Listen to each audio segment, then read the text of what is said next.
Hello students, welcome to the channel study with गिर sisters. Okay, बहुत दिन पहले मैंने चैप्टर 15 स्टार्ट किया था, बट मैं फिर इसका कोई रिक्वेस्ट नहीं था, इसलिए मैंने फिर इसको स्किप करके दूसरा एक्सरसाइज और दूसरा चैप्टर करने लग गई थी। ठीक है, तो अब फिर से रिक्वेस्टेस आने लग गई हैं कि हाँ चैप्टर 15 का सोल्यूशन हमें चाहिए, तो इसलिए मैंने सोचा कि चलो जो भी क्वेश्चंस बच गए हैं उसे कंप्लीट करते हैं। ठीक है, तो एक्सरसाइज 15.1 का मैंने कुछ क्वेश्चंस करा दिया था अप टू क्वेश्चन नंबर 5 तक। आज की इस वीडियो में मैं 6 नंबर से स्टार्ट करने वाली हूँ, और जो प्रीवियस वीडियोस थे उसका लिंक मैं डिस्क्रिप्शन में डाल दूंगी, आप लोग प्लीज वहां से देख लीजिएगा, क्योंकि जो फर्स्ट वाला वीडियो था उसमें मैंने पूरा फॉर्मूलाज बताया है, उसका लिंक भी मैं डाल दूंगी, क्योंकि बिना फॉर्मूला जाने ये चैप्टर करना बड़ा ही मुश्किल हो सकता है। ठीक है, तो चलो अब स्टार्ट करते हैं क्वेश्चन नंबर 6। तो क्वेश्चन नंबर 6 इस तरीके से है, हम लोगों के गांव की एक वर्गाकार जमीन के प्रत्येक भुजा की लंबाई 300 मीटर है। इस जमीन को चारों ओर से समान ऊंचाई की 3 डेसीमीटर ऊंची दीवार बनाकर घेर दिया गया। गणना करके ज्ञात करें कि 100 वर्ग मीटर पर अगर 5,000 रुपए की दर से दीवार को बनाने में कितना खर्च होता है। ठीक है, तो चलो पहले इसका हम फिगर कर लेते हैं, उसके बाद इसको करना बहुत ही ईजी हो जाएगा। ओके, तो लेट अस सपोज कि एक वर्गाकार भूमि है, मतलब कि क्या है, ईच लैंड एक स्क्वायर लैंड है। ठीक है, वर्गाकार जमीन है, ये स्क्वायर लैंड है मान लेते हैं। ठीक है, and each side is 300 metre, 300 metre का ईच साइड, मतलब सब सारे साइड स्क्वायर है तो ऑब्वियसली इक्वल होता है। ठीक है, अब इसके चारों ओर से we shall fence that the square land by 3 decimetre, एक फेंसिंग है। ठीक है, एक दीवार है चारों तरफ से जो कि 3, जिसकी मोटाई है दीवार की 3 डेसीमीटर। ठीक है, ये जो लेंथ दिया है ये कितना है, 3 डेसीमीटर। ठीक है, 3 डेसीमीटर है। Then let us see how much it will cost for the wall at the rate 5,000 per square meter. Sorry, अगर 100, यहाँ पे क्वेश्चन इंग्लिश में मैंने कुछ गड़बड़ लिख दिया है। अगर 100 मीटर पर 5,000 की दर से खर्चा होता है, तो इस दीवार पे फेंसिंग करने में कितना खर्चा होता है, ये हमें फाइंड करना है। ठीक है, अगर 100 मीटर को फेंस करने में 5,000 का खर्चा होता है, तो इस दीवार पे फेंस करने में कितना खर्चा होगा, कितना रुपया लगेगा, ये हमें फाइंड करना है। ठीक है, हमें क्या फाइंड करना होगा, सबसे पहले तो एरिया ऑफ दी वॉल। अगर एरिया, इस वॉल का पूरा एरिया हमें पता चल जाएगा कि इस वॉल का एरिया कितना है, तो हमें ये समझ में आ जाएगा कि उसको फेंस करने में कितना पैसा लगेगा, ये भी हमें पता चल जाएगा। तो हमें area of the wall find करना है। Area of the wall find करने के लिए सबसे पहले तो हमें क्या करना होगा, जो अंदर का जो स्क्वायर है इसका एरिया फाइंड करना होगा, और जो इसी के सहारे जो बड़ा स्क्वायर बन रहा है उसका एरिया फाइंड करना होगा। उसके बाद बड़े वाले में से छोटे को माइनस कर देंगे, इस बड़े वाले में से इस छोटे को माइनस कर देंगे, ये एरिया, तो हमें क्या मिल जाएगा, ये एरिया मिल जाएगा। ठीक है, तो वही हमें करना है यहाँ पे। सबसे पहले हम क्या करेंगे कि एरिया ऑफ द स्क्वायरिकल लैंड निकालेंगे। ठीक है, एरिया ऑफ स्क्वायर लैंड। ठीक है, स्क्वायर लैंड हिंदी वाले बच्चे लिख सकते हैं कि वर्गाकार भूमि का क्षेत्रफल। ठीक है, इज इक्वल टू क्या होता है, साइड मल्टीप्लाई साइड। यहाँ पे हम क्या लिख सकते हैं, 300 मल्टीप्लाई 300, दैट इज कितना आ गया, 90,000। ठीक है, मीटर स्क्वायर, 90,000 मीटर स्क्वायर आ गया। ठीक है, अब हम क्या करेंगे कि इस रास्ता समेत ये बड़े वाला जो स्क्वायर दिख रहा है इसका एरिया हमें फाइंड करना है। ठीक है, तो देखो यहाँ पे दिया है कि इसका जो चौड़ाई कितना दे दिया है, विड्थ ऑफ दी वॉल कितना दिया है, विड्थ ऑफ दी वॉल, चौड़ाई, रास्ते की चौड़ाई इक्वल्स 3 डेसीमीटर। तो डेसीमीटर को पहले हमें मीटर में चेंज करना होगा। मीटर में चेंज करने के लिए क्या करते हैं, हम 10 से डिवाइड कर देते हैं, तो 3 divided 10 that is 0.3 metre, 0.3 metre आ गया। ठीक है, अब हमें क्या करना है, area of the land with wall के साथ लैंड का एरिया हमें फाइंड करना है। ठीक है, मतलब कि ये जो बड़ा वाला आपको दिख रहा होगा, ये इसका हमें एरिया फाइंड करना होगा। तो आप ध्यान से देखो कि इसमें 3 डेसीमीटर का हर जगह पे लेंथ बढ़ गया है, तो मतलब कि हमें जब एरिया हम फाइंड करेंगे तो हमें लेंथ को बढ़ाना होगा। तो हम क्या करेंगे, पहले हमारे पास लेंथ कितना था, वन साइड का लेंथ 300 था। ठीक है, अब इसमें इसको 2 लेकर चलते हैं। ठीक है, इसमें ऐड हो गया कितना, 0.3 ऐड हो गया, लेकिन 0.3 चारों तरफ से ऐड हुआ है ना, तो हम पहले एक साइड को लेके चल रहे हैं। तो हम क्या करेंगे, एक साइड को, 2 साइड को अगर लेके चलते हैं, मान लो इसको और इसको लेके चलते हैं, तो इसको हम 2 से मल्टीप्लाई कर देंगे। ठीक है, तो हमारे पास कितना आ जाएगा, 300 प्लस 0.6। ठीक है, अब इन दोनों को ऐड कर दो तो 300.6 मीटर। यहाँ पे एरिया में ना लिख के, सॉरी, ये length of the two sides अभी हमने निकाला, ठीक है। Length length of the side, two side लिख दो, टू साइड्स विथ वॉल, ठीक है। मतलब कि हमने लेंथ निकाल लिया, सॉरी 300, एक लेंथ, एक साइड का लेंथ कितना था 300 मीटर, उसको हमने दो साइड का अगर हमें लेंथ निकालना होगा तो दोनों तरफ हमें 0.3 ऐड करना होगा, तो हमने डायरेक्ट 2 से मल्टीप्लाई करके इसके साथ ऐड कर दिया तो 300.6 मीटर हो गया, ठीक है। उसी तरह length of the other two sides with wall, ठीक है। उसके भी सेम प्रोसेस करेंगे। 300 है, इधर का भी तो 300 ही था ना, इधर भी 300 था, इधर भी 300 था, तो 300 प्लस 0.3 मल्टीप्लाई 2, दैट मीन्स वही आ जाएगा 300.6 मीटर, ठीक है। अब यहाँ पे इस तरीका हो गया। अब हमें क्या करना है कि इसका एरिया निकालना है, ठीक है। एरिया निकालना है तो हम क्या करेंगे,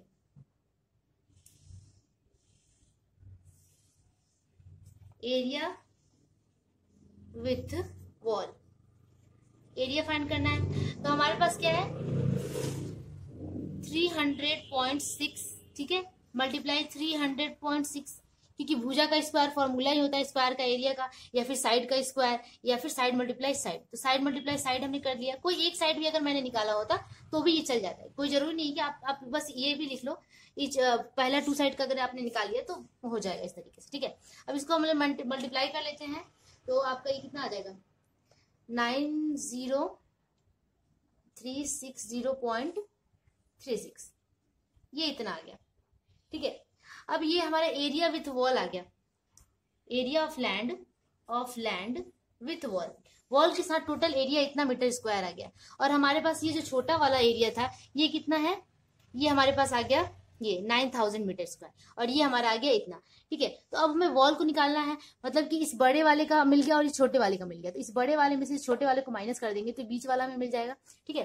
तो लिखेंगे area of the wall, only wall, सिर्फ एरिया ऑफ वॉल हम निकाल रहे हैं, तो हम 90360.36 में से हमें 90,000 को माइनस कर देना है, ठीक है।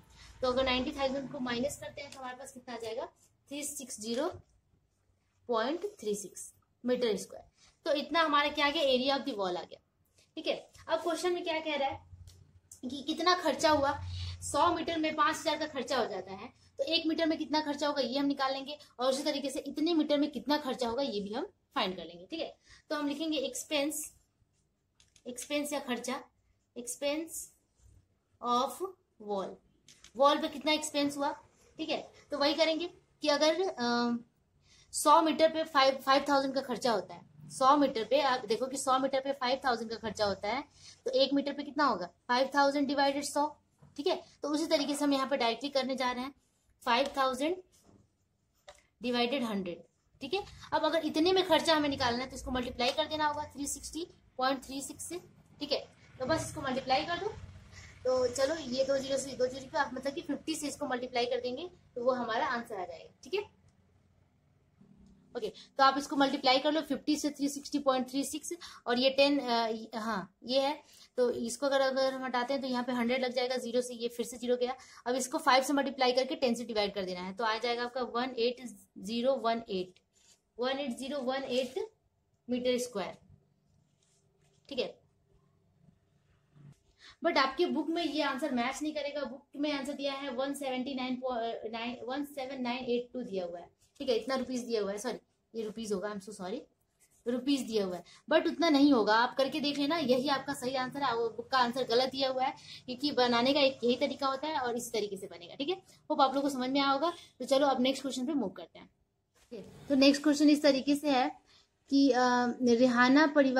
रेहाना परिवार आयताकार बगीचे की लंबाई 14 मीटर, ठीक है। आयताकार एक बगीचा है रेहाना परिवार में, जिसकी लंबाई 14 मीटर है, चौड़ाई 12 मीटर है। बगीचे के अंदर चारों ओर से समान चौड़ाई का एक रास्ता बनाने में 20 रुपये प्रति वर्ग की दर से कुल 1380 रुपए का खर्च हो रहा है। मतलब कि एक प्रति वर्ग का मतलब होता है एक वर्ग मीटर में 20 रुपए का खर्चा होने पे टोटल खर्चा 1380 रुपए हो रहा है, 1380। देन रास्ते की चौड़ाई कितनी है वो हमें फाइंड करना है। जस्ट इसके अपोजिट में क्वेश्चन नंबर 6 में चौड़ाई दिया हुआ था और हमें खर्च निकालना है, यहाँ खर्च दिया हुआ था, हमें चौड़ाई निकालना है। ठीक है, पहले देखो सबसे पहले हमें क्या करना होगा कि रेक्टेंगुलर गार्डन एक बनाती हूँ मैं। इस तरीके से एक रेक्टेंगुलर गार्डन है, ठीक है, ये एक रेक्टेंगुलर गार्डन है और the length and breadth of the rectangular garden is 14 metre and 12 metre is given. ठीक है, 14 एंड 12 दिया हुआ है। And if the cost of constructing the equally wide path inside the garden is 1380 at the rate 20 per square metre. ठीक है, अब इसके अंदर में एक वॉल ऐसे बनाया हुआ है। ठीक है, तो अंदर में इस तरीके से बनाया हुआ है और बाहर एरिया ऑफ टोटल गार्डन दिया हुआ है 12 मीटर। ठीक है, तो इस पाथ के साथ एरिया जो दिया हुआ है, जो बड़े वाले गार्डन का एरिया एक्चुअली में दिया हुआ है, ये कितना दिया है, सॉरी लेंथ एंड ब्रेथ दिया हुआ है। जो लेंथ है 14 मीटर एंड ब्रेथ दे दिया है 12 मीटर। अब इसके अंदर एक रास्ता बनाया गया है। ठीक है, एक पाथ बनाया गया है जिसमें 20 पर स्क्वायर मीटर का खर्चा करने के रेट पे अगर खर्चा करें तो 1380 रुपया 1380 का खर्चा हमें पड़ रहा है इसको वो कराने में, कंस्ट्रक्ट कराने में। ठीक है, यहाँ पे जो वॉल बनाने में हमको इतना खर्चा हो रहा है। तो पूछ रहा है कि इस वॉल का विथ, ये विथ कितना है, विथ कितना है, इस पाथ का विथ कितना है। ठीक है, सॉरी ये पाथ है तो इस पाथ का विथ कितना है। ठीक है, तो सबसे पहले हम क्या कर लेंगे कि टोटल एरिया, ये टोटल बड़ा सा जो हमें रेक्टेंगल दिख रहा है इसका एरिया हम फाइंड कर लेंगे। उसके बाद आगे जैसे जैसे बनाते जाऊंगी समझ में आ जाएगा। ठीक है, चलो बनाते हैं। Area of the garden with path, मतलब बगीचे का क्षेत्रफल रास्ता सहित बगीचे का क्षेत्रफल with path equals 14 multiply 12, that means कितना आ जाएगा, मल्टीप्लाई करें 168 स्क्वायर मीटर। इतना स्क्वायर मीटर आ गया area of the garden with path के साथ। मतलब ये टोटल बाहर वाला जो एरिया है ये हमने कितना फाइंड कर लिया, 168 स्क्वायर मीटर। ठीक है, अब एरिया ऑफ द पाथ हमें निकालना है, क्योंकि पाथ निकालने के लिए दे दिया है यहाँ पे एक ऐसा क्लू दिया है जिससे हम एरिया इजिली फाइंड कर सकते हैं। क्या दिया हुआ है, इसके दिया हुआ है कि एक स्क्वायर मीटर को खर्चा करने में 20 रुपीज लगता है ना, 20 रुपीज लगता है। ठीक है, तो मतलब कि इसको घुमा के लिख सकते हैं कि 20 रुपीज लगता है, 20 रुपीज एक्सपेंस लगता है 1 स्क्वायर मीटर में। ठीक है, देन 1 रुपीज में कितना, 1/20 स्क्वायर मीटर में लगेगा। देन टोटल दे दिया है कि कितना खर्चा हुआ है, 1380 खर्चा हो रहा है, तो कितना हो जाएगा 1380 डिवाइडेड 20। इसका मतलब अगर हम 1380 से 20 को डिवाइड कर दें तो पता चल जाएगा कि कितना एरिया था, कितना स्क्वायर मीटर लगेगा। ठीक है, तो हम क्या करेंगे, यहाँ डायरेक्टली लिखते हैं कि एरिया ऑफ द पाथ हम कैसे निकालेंगे, डायरेक्टली इसको डिवाइड कर देंगे, दैट इज 1380 डिवाइडेड 20। ठीक है, आपको ध्यान देना होगा कि अगर 20 रुपीज एक स्क्वायर मीटर में लगता है और तो देन एक का निकालेंगे, देन 1380 रुपया, मतलब तो 1380 का खर्चा कितने स्क्वायर मीटर में लगा होगा। तो जितना स्क्वायर मीटर जो आया वही पाथ है। ठीक है, तो इसको हम डिवाइड कर देते हैं, इसको डिवाइड करने पे आ जाएगा 69 स्क्वायर मीटर, 69 मीटर स्क्वायर। ठीक है, तो 69 मीटर स्क्वायर क्या हुआ, एरिया ऑफ द पाथ हमें मिल गया। ठीक है, अब पूछ रहा है कि विथ ऑफ द पाथ कितना था, इसका विथ कितना था, इसकी चौड़ाई पूछ रहा है। तो इसे हम कैसे फाइंड करेंगे, मान लेते हैं कि let width of the path equals x metre. मान लेते हैं कि विथ ऑफ द पाथ कितना है, x मीटर है। ठीक है, अब लेंथ ऑफ द गार्डन हम निकालेंगे बट विदाउट विथ निकालेंगे, क्योंकि हमें अभी ये लेंथ चाहिए था, ये लेंथ। तो इस विथ को बिना ऐड किए अगर इसका लेंथ हमें निकालना होगा तो हम कैसे निकालेंगे, length of the garden without path. ठीक ठीक है। विदाउट पाथ कैसे निकालेंगे, टोटल हमारे पास 14 है, ठीक है। अब ये हमारे पास दो साइड्स इक्वल होते हैं, ठीक है, दो साइड्स इक्वल होते हैं किसी भी रेक्टेंगल का, और पाथ से हमेशा मल्टीप्लाई कर दिया जाता है। तो 2 × x that is 2x, that is 14 - 2x क्या हो गया, length of the garden without path. Path को अगर हटा दिया जाए तो गार्डन का लेंथ इतना मीटर हो गया, ठीक है। अब length of the garden, length नहीं सॉरी ब्रेथ निकाल रहे हैं हम, ये वाला ये निकाल रहे हैं विदाउट पाथ। तो ब्रेथ हमारे पास 12 था टोटल, और उसमें से हमने x मान लिया है, इसका पाथ का विड्थ हमने कितना मान लिया, x मान लिया है, तो उसको 2 से मल्टीप्लाई कर देंगे -2x, यानी कि 12 - 2x क्या हो गया, इतना मीटर हो गया ब्रेथ, मतलब कि चौड़ाई ऑफ द गार्डन हमें मिल गया, चौड़ाई भीतरी भाग की चौड़ाई और लंबाई हमें यहाँ पर मिल गई विदाउट पाथ। अगर इस पाथ को बिना ऐड किए निकाले तो इसकी लंबाई और चौड़ाई हमें यहाँ से मिल गई। अब विदाउट पाथ हमें एरिया निकालना है, ठीक है।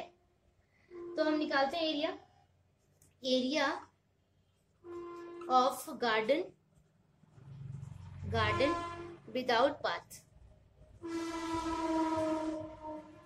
ठीक है। ये समझाने के लिए था, तो मैं इसको भी माइंड हटा देती हूँ यहाँ से, ठीक है। तो विदाउट पाथ एरिया निकाले थे, लेंथ इंटू ब्रेथ, लेंथ कितना है 14 - 2x 12 - 2x, ठीक है।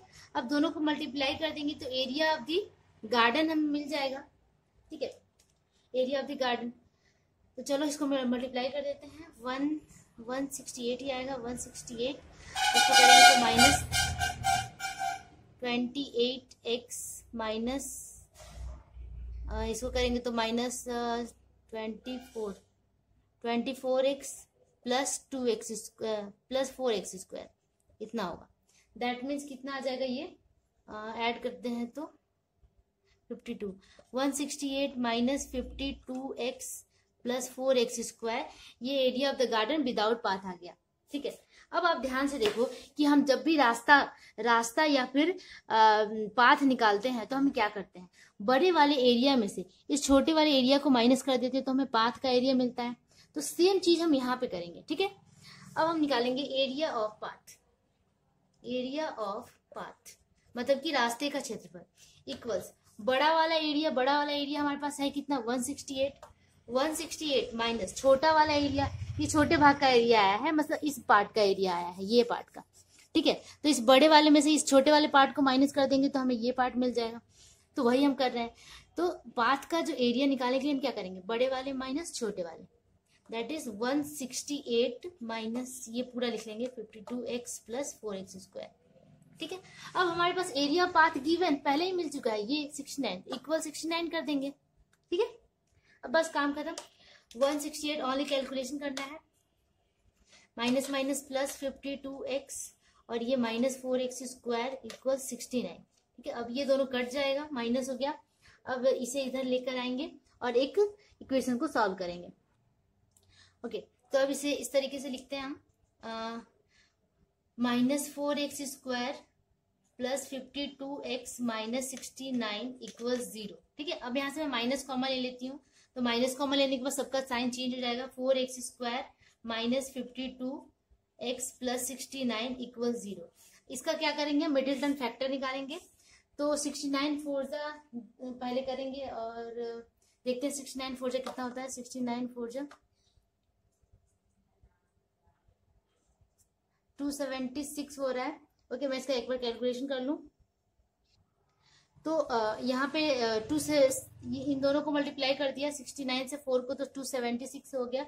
अब मैं इसको फिर से अगर मैं 6 से लेकर जा रही हूँ तो ये 6 से 46 टाइम्स में कट जा रहा है, और 46 में अगर 6 को ऐड किया जा रहा है तो 52 भी आ रहा है। इसका मतलब हमें मिल गया, करना क्या है, हमें क्या करना है कि 4x square minus 46x minus 6x दोनों को ऐड कर देंगे, ये अलग है, ठीक है। 46 माइनस 6 मतलब दोनों को ऐड कर देंगे तो हमें क्या मिल जाएगा, 52 मिल जाएगा इक्वल 0, ठीक है। अब यहाँ पे हमें करना क्या है, कॉमन लेना है, तो 2x दोनों में कॉमन है, 2x कॉमन ले लेते हैं, तो ये हो जाएगा 2x माइनस 2 2 2 3, ठीक है, 23, 2x माइनस 23 आ गया। और यहाँ से क्या कॉमन जाएगा, यहाँ से 3 कॉमन ले सकते हैं हम, तो 3 निकालते हैं, 3 2 ज़ा 6, 2x माइनस 23 इक्वल 0।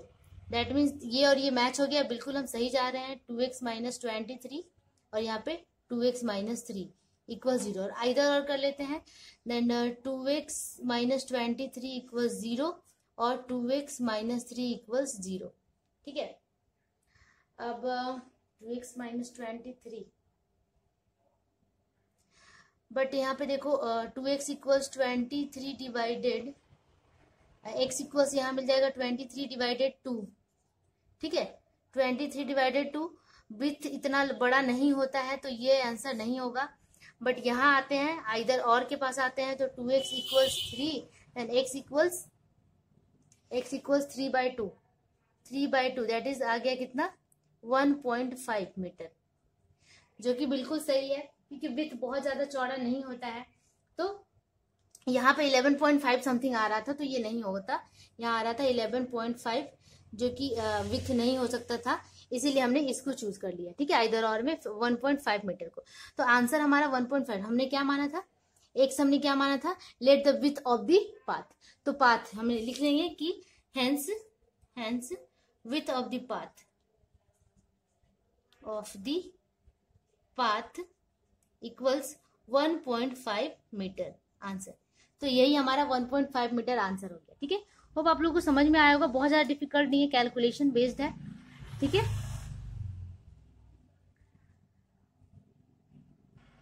ओके, तो आज के लिए इतना ही रहने देते हैं। 2 क्वेश्चंस काफी है क्योंकि बड़े बड़े क्वेश्चंस हैं 6 एंड 7। एंड अगर सोल्यूशन अच्छा लगे तो प्लीज लाइक का बटन जरूर दबाइए, जिससे हमें इंकरेजमेंट मिलता है और इसी तरह की हम मेहनत करते रहे और आपके लिए सोल्यूशन प्रोवाइड करते रहे। ठीक है, तब तक के लिए keep practising and keep watching, don't forget to share and subscribe. Bye bye.